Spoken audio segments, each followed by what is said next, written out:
Okay, we advise you do not lie in your carbon footprint.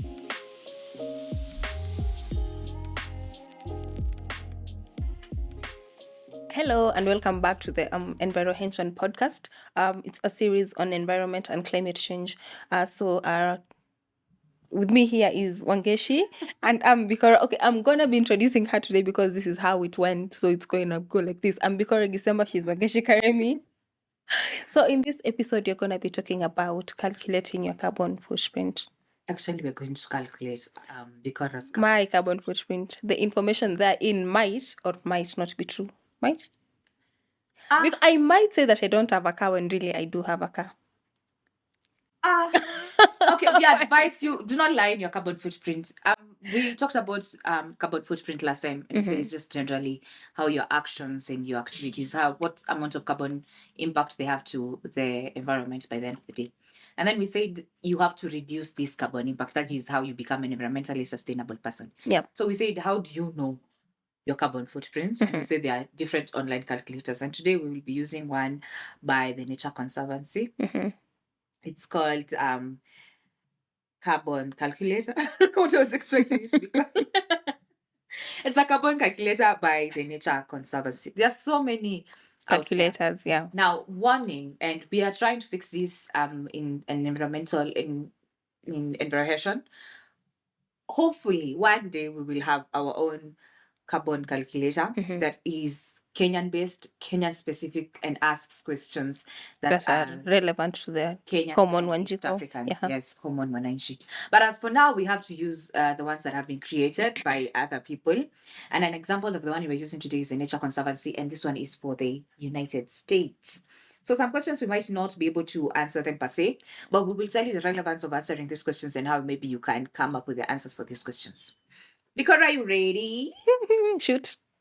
How many people live in your household? 3. Including me? Yes. 3.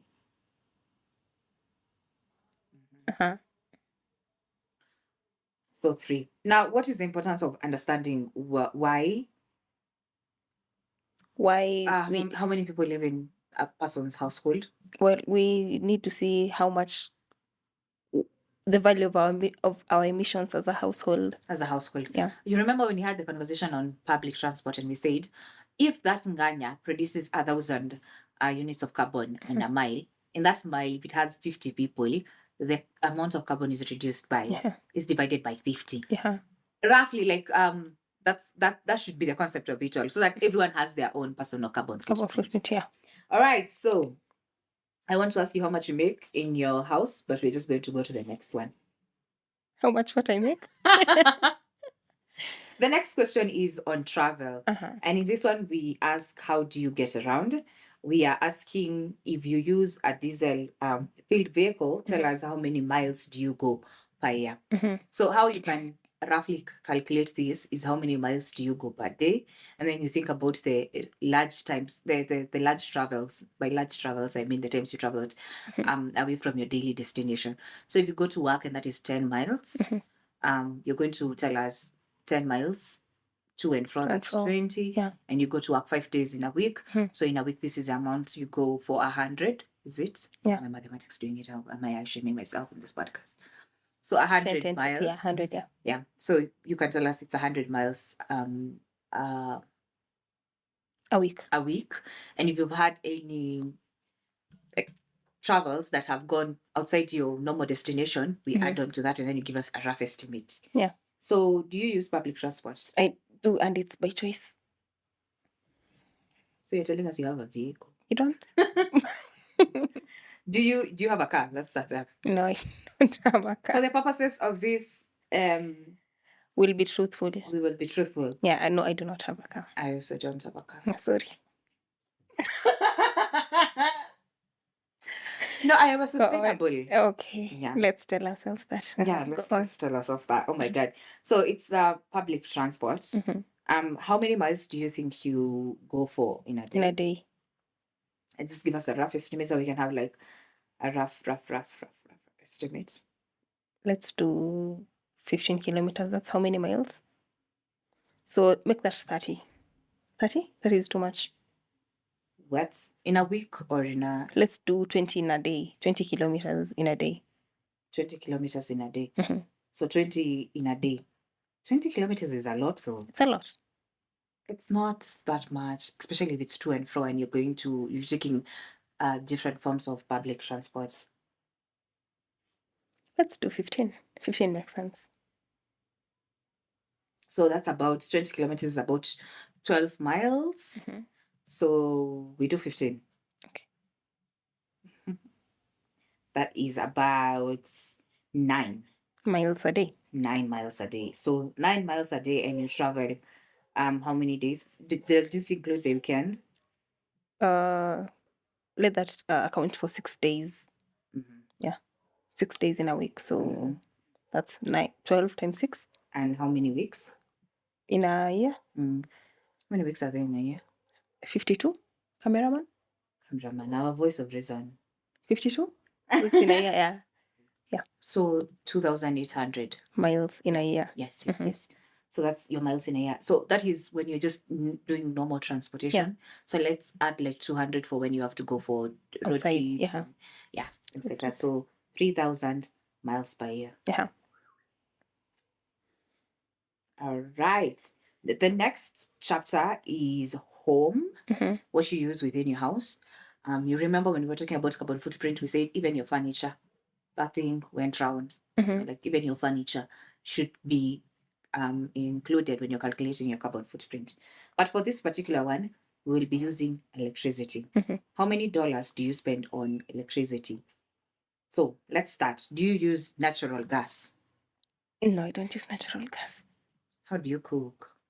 I use ethanol. Is ethanol natural gas? It's not natural gas. So No, zero. 0. All right. So how much did you spend on ethanol? That is now what we call clean energy, as a form of heating oil In a year. So year? approximately how much do you spend in a week? You can start In a week, 200 shillings. 200, and then By 52. Jesus Christ, that's 10,400. Mm-hmm. We divide it to make it into dollars. So yeah. How many Dang. dollars? What is the space? What is the square feet of where you live? Who knows? I'm not telling you what I've written. What is your water usage? How much do you pay for water in a year? How much do you pay for water in a month? 500 shillings. Mm-hmm. Yeah. It's around $5 or less. That's in a month. So that's 12. That's $60 approximately. A month. A year. A year, yeah. Let's fix that. All right. Now we go to food. Yeah. I just want us to be together. We started by knowing how many people live in her household. Then we went to travel, and Bikoro is very nice. She takes public transport, so we keyed that in. Because if you drive, then you have to tell us how much fuel you used as an individual, yeah. But if you use public transport, now that's a different conversation. And then we went to home. We asked about the natural gas. Then we asked about electricity. Did we ask about electricity? Yes. No. We did not. Let's go back to home. How much do you spend on electricity in a year? How much do you spend in a week? How much do I spend in a week? Say 100 shillings? Yeah. No, 100 shillings is like 2 units. It is. Like 3 units. So no. So how much? Say 10 units in a week. So Can't be 1,000 shillings. Not 1,000 shillings. If that 300 shillings in a week. Yeah. So 300 by. Actually, give it 300 shillings in a week. All right. That's 104. 10,400 shillings. Dollars. Okay. All right. Let's go to the next one. So the next one is food. And the question is, how much do you consume of each of the following? Meat, fish, eggs. Do you consume it? No. Do you do it on an average like a normal person? And a normal person consumes about 498 daily calories per person. The reason we're saying that some of these carbon calculators are not very specific to us is how often do you have the calorie discussion? I haven't. I never do. You don't. I never talk about no. But let's say, do you consume it more or less than the average person? Way less. Way Way less. less. I So could we eat reduce that. meat maybe So it's countable not number of. zero, but it is there. If the average person consumes it to 10, say I'm doing a 2 or a 1. Yeah. Because I've reduced it. How often do you consume grain or baked goods? Every day. Every day, so like an average person or a little more than an average person? Average person. Average person.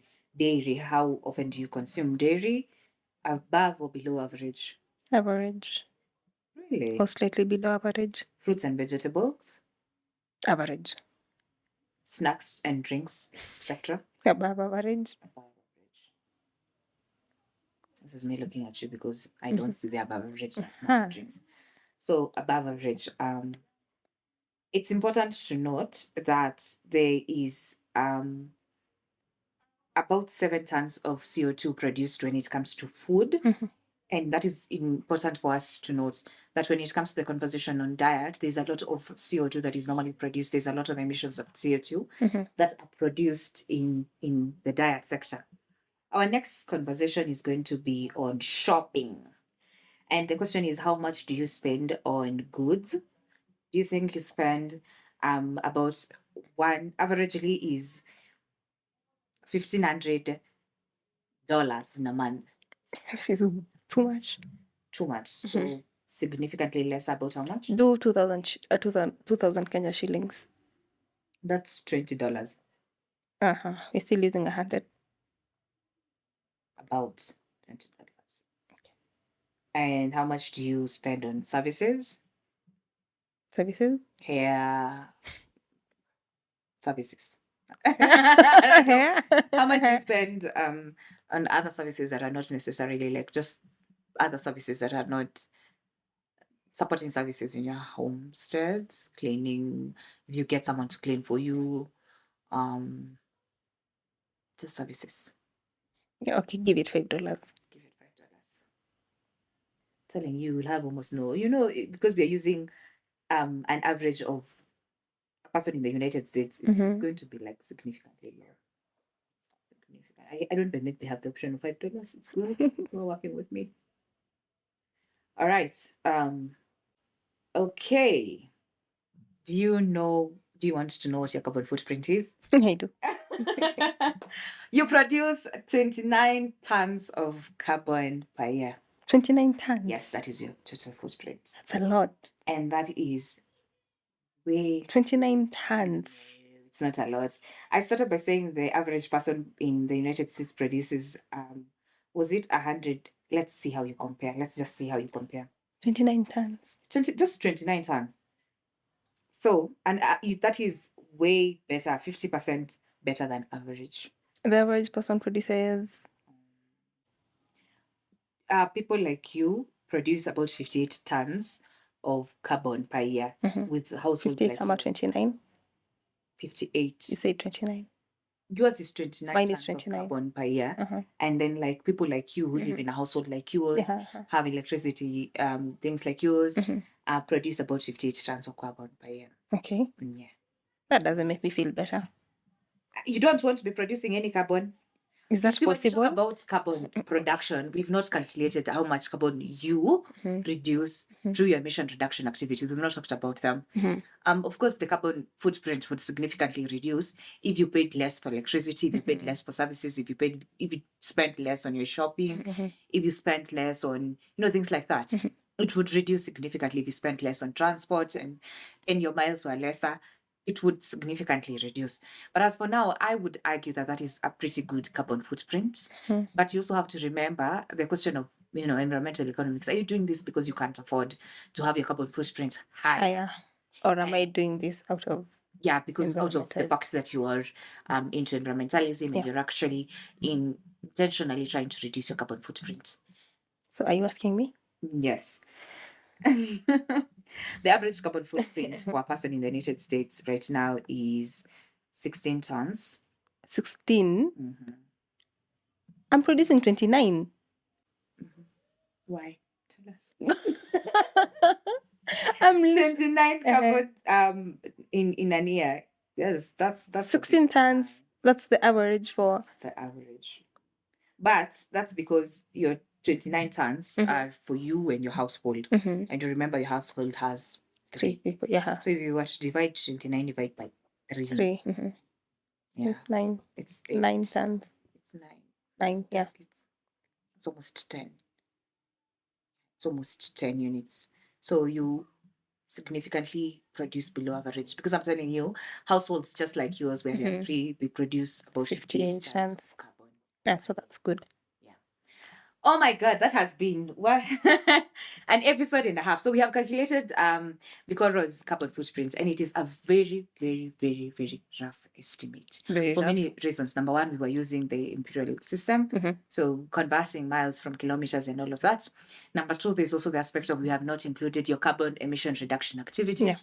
Number three, it is very specific to a person living in the United States. And I know there's some aspects that I somehow could contribute to Nini that are not captured. That are also not captured. There's also a way that you could contribute to your carbon footprint that is not captured by this carbon calculator. So it's normally an estimate. The carbon calculators give us an estimate, and Son has given us an estimate. And by grace, we are going to be able to produce as Embrahation a carbon calculator that is specific to Kenya and East Africans by the end of the day. Thank you so much for joining us during this carbon calculation journey of Bikoro. You have seen that she produces about 10, you as an individual, and your household about 28, which is significantly lower. And she does lower her carbon. She does activities that reduce the amount of carbon in the atmosphere. Facts. All right. Thank you very much. Take time to calculate your carbon, and we will see you next time. Bye-bye.